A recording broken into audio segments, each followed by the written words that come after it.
We've seen Ty Kennelly there from episode 1 of the Bernard Brogan podcast, a new 5-part series here on OTB. You'll get it every Wednesday. It's with thanks to Super Value, proud sponsors of the 2020 Championship. Hashtag support where you're from. You can check that out on Twitter. Right, Alan Quinlan, good morning to you. How are you? I'm very good, Ger. Can we talk football this morning instead of rugby, please? I was going to say the grimness of Saturday replaced by Sunday. What was it like? How excited did you get? Oh, it was unbelievable because, for me, my mum is from Ardfinnan, which is steeped in football history. Her brother-in-law, her sister's husband, basically is P.T. Savage is his name. He's been like a stalwart in Tipperary football for about 50 years, between managing, playing, being a selector, fundraising, you name it. I actually rang him yesterday, and my aunt drove around Ardfinnan in the car, beeping the horn, and made a show of herself. But everybody started coming out of the houses then, and I think my uncle P.T. Savage actually shed a couple of tears yesterday. So it was very special. And I've cousins who played on the ladies' football team from Ardfinnan. My aunt is involved with the ladies' football team for years. So it's there's plenty of Gaelic football on my mum's side of the family as well, and I played it a lot. So look, I know a lot of the players, and Ger, aside from being from Tipperary, I always love to see emotion in sport, whether it be my own son playing a match and seeing the emotion in his face when they win, right across the board. It's just incredible to see that kind of joy and emotion in Cavan and in the Tipperary players yesterday. Of course, it's hard on Cork people and it's hard on Donegal. Cork shocked Kerry a few weeks ago, and then they experienced that shock yesterday. But to see teams playing with fear and abandonment, we see modern day sport is so structured at times. Sports people become very robotic, and I thought yesterday the football was free flowing. You can always question quality, and you can say, look, the quality wasn't as high as it could have been. It was sloppy at times, missed points.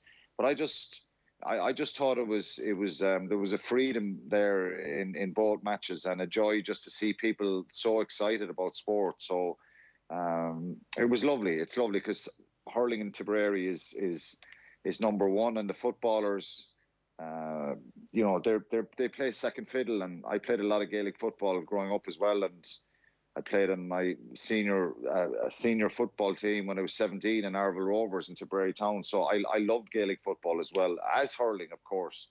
But just to see some of the guys there who've been there a long time trudging away for Tipperary, and to get a reward for that yesterday. And look, David Power, the Tipperary manager, is such a lovely, humble guy.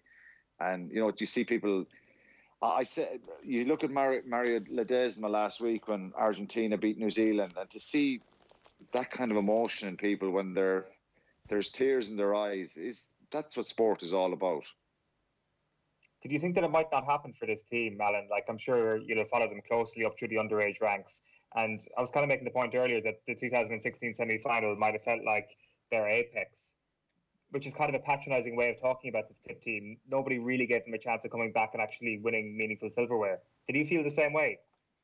Yeah, well, you felt a little bit that the kind of chance was gone a little bit, that, maybe after that kind of high trajectory, playing very well against Mayo, a few things going wrong in that semi-final they ran Mayo close, and, possibly felt then that, yeah, look, will we get back to this level again? And but, like David Power said yesterday, I had him on News Talk this morning, he believed that a lot of these guys are really, really talented footballers. They won that minor title in 2011, the final of the under-21s in 2015. So there's sometimes when you don't have the baggage of losing so much at senior level, and they've run Cork quite close a number of times. Look, with Tip beating Kerry yesterday, it's highly unlikely. Cork caught Kerry, and Tip would have had a lot more confidence playing against Cork, than Kerry.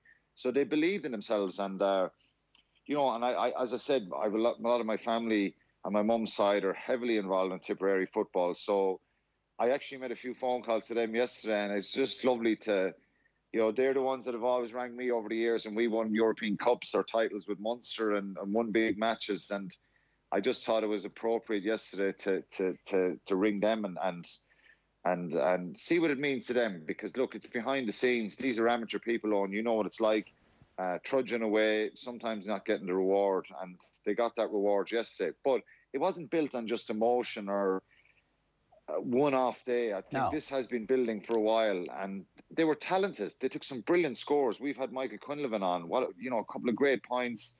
The Colin O'Riordan story coming back from Sydney. Some class footballers there. But look, it's yesterday was their day.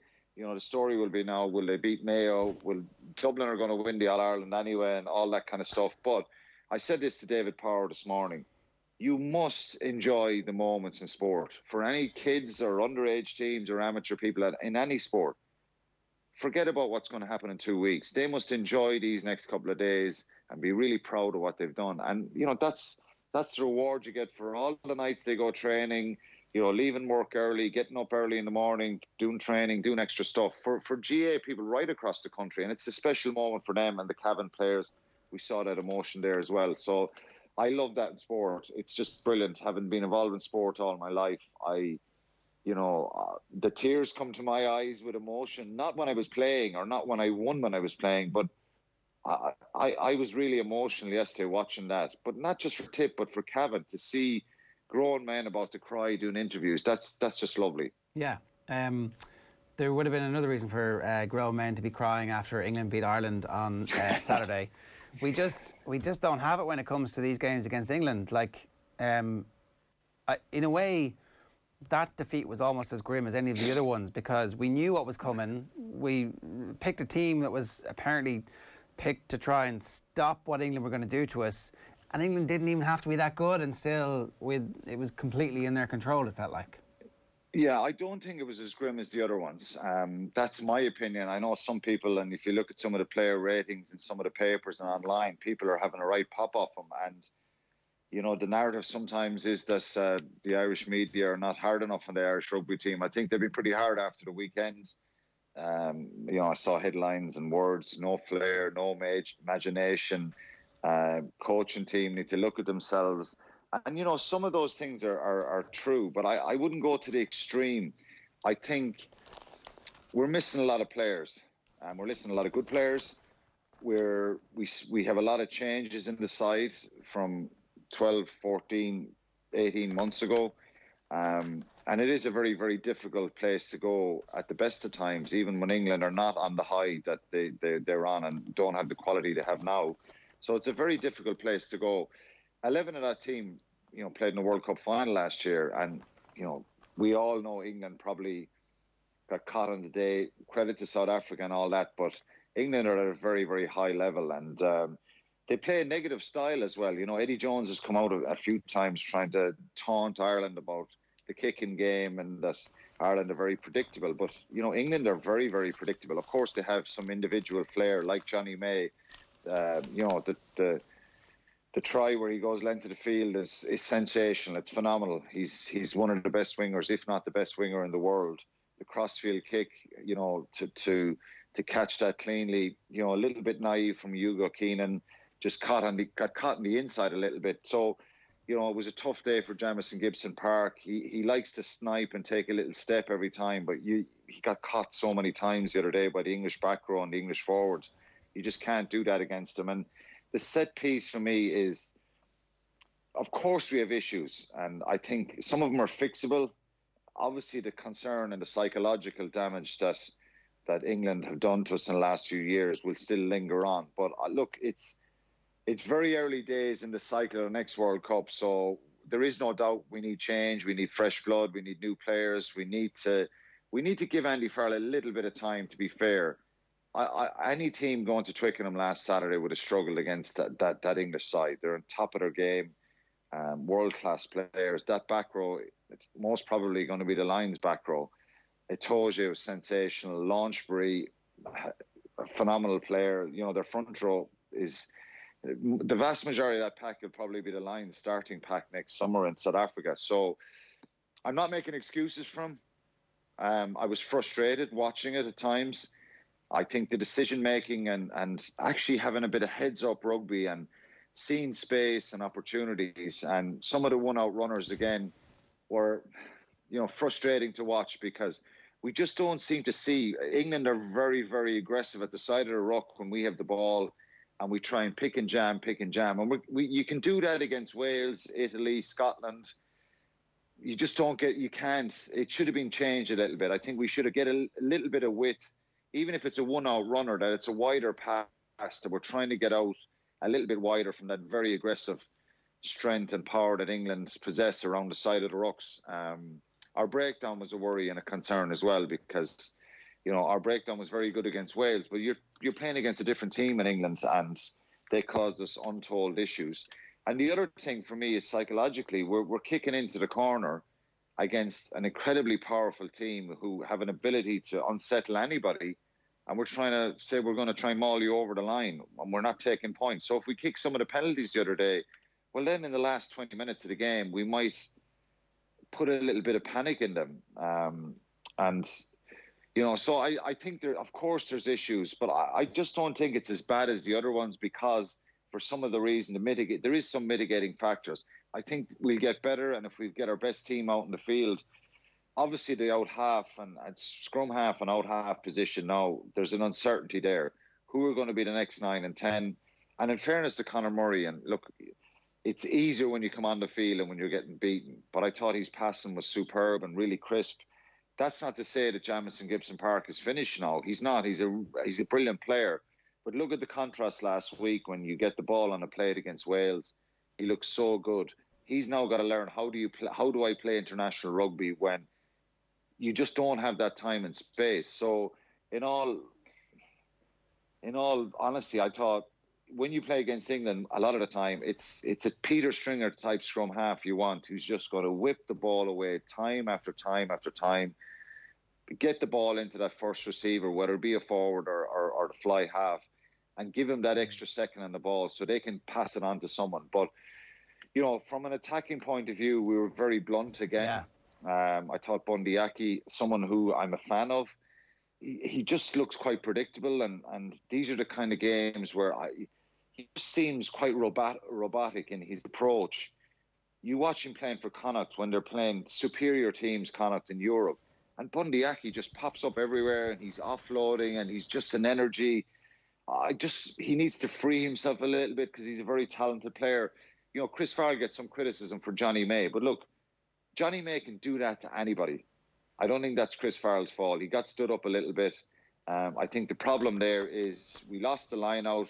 Ross Byrne had a chance to really secure the loose ball. And you can go back over the performance and say there's lots of things wrong. I watched Eddie O'Sullivan on RTE afterwards, and Eddie thought he was pretty scathing in his in his assessment.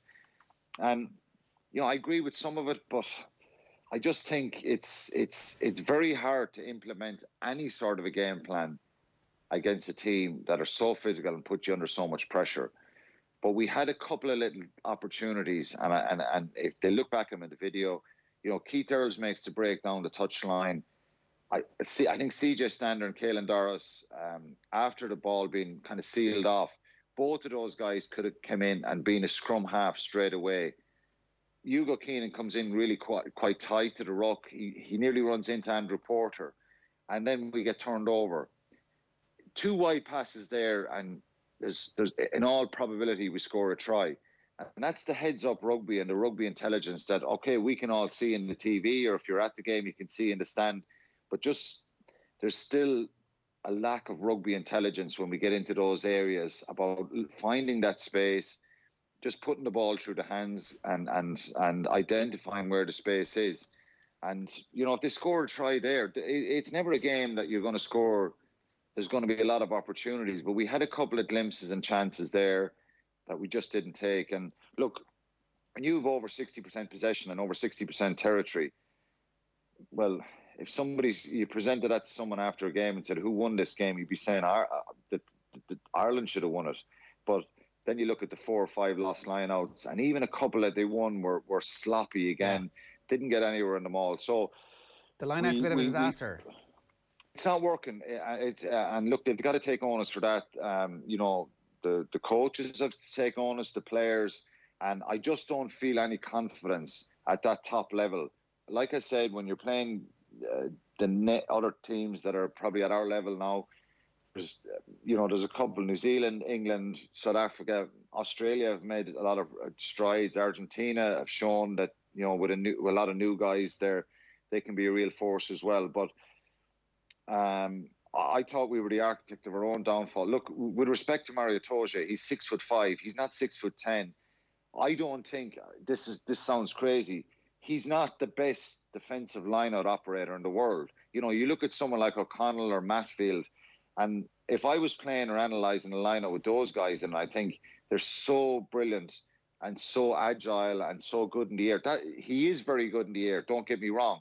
But we make him look good when we throw in his area, and it's slow, and it's the movement on the ground is slow, the call is in the wrong area, the execution of the lift, all that stuff is wrong. And I just don't see any sort of confidence. And you need to win good ball off the tail of the line, middle and tail of the line out, to really launch an attack and make it difficult for the opposition. And even when we win it there's a hand in there, it's slow, it's sloppy. England are shooting up, and they take away all that space. So it's not kind of front foot quality ball, and the line-out is a serious problem and worry, because they seem to kind of be looking around each other. And as I said, it's just there's not a confidence there. Is it fixable? Of course it is. And you get experience, but you think back to the game in Twickenham, and when it was 57-15, the World Cup warm-up, and again, you just walk it into a line-out and you think, I don't know if we're even going to win this. No, it felt like England kicked the ball out, and it's 50-50 whether or not they're going to get the ball back, which is like a brilliant attacking platform for you to be able to just boot the ball as far as you want it, whenever you want it. And one last point, and we're almost completely out of time, so we can come back to this again if you'd prefer. But our attack, where's the hallmark, where's the fingerprints of Mike Catt on this team at the moment? It's not there at the moment. I think we certainly tried to move the ball against Italy and Wales, and a few little signs, and France, even over in Paris. I was seeing a couple of signs there of that. Like, they would have known what England. Probably the concern here is they would have known that England are, going to get off that line really, really quickly.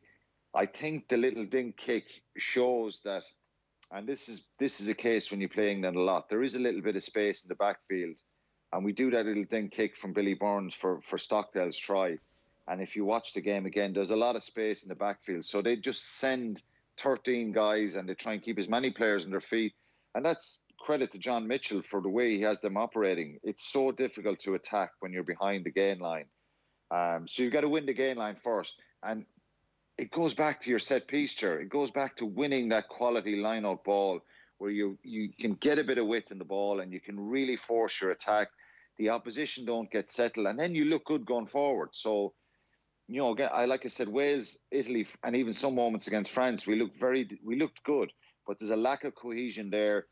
Who are our best centres? We've so much uncertainty around, with Johnny Sexton out of the team.